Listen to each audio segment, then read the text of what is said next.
ஸ்ரீமாத்திரை நமக. வீடு கட்ட நினச்சிட்டே இருப்போம், தடையாகிக்கிட்டே இருக்கு.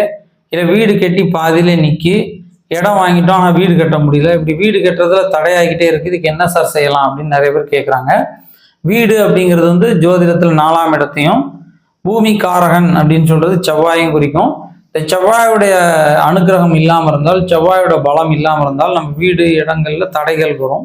இப்போ வீடு கட்டுறதுல தடை வந்தால் என்ன செய்யணும் அப்படின்னா, செவ்வாய்க்கிழமை போய் ஒரு 3 வெத்தலை வச்சு அதுக்கு மேலே கொஞ்சம் துவரம் பருப்பு வச்சு செவ்வாய் பகவானுக்கு உங்கள் பேரில் அர்ச்சனை பண்ணிட்டு வந்தீங்கன்னா கண்டிப்பாக வீடு கட்டும் போது வர தடைகள், இல்லை வீடு கெட்டிக்கிட்டு இருக்கும்போது வர குழப்பங்கள் விலகும். செவ்வாய்க்குடைய தானியம் வந்து துவரம் பருப்பு. எப்படி சனி பகவானுக்கு எள்ளு, இந்த குரு பகவானுக்கு கொண்டக்கல்லை அப்படிங்கிறமோ அதே போல் செவ்வாய்க்குடைய தானியம் துவரம் பருப்பு. அந்த துவரம் பருப்பு வச்சு வணங்கி வந்தோம்னா 5 செவ்வாய்க்கிழமை அந்த துவரம் பருப்பு வைத்து அர்ச்சனை பண்ணால் வீடு கட்டுவதில் வர குழப்பங்கள் நீங்கும். இந்த வீடியோ உங்களுக்கு பிடிச்சிருந்தா மறக்காமல் லைக் பண்ணுங்கள். நன்றி.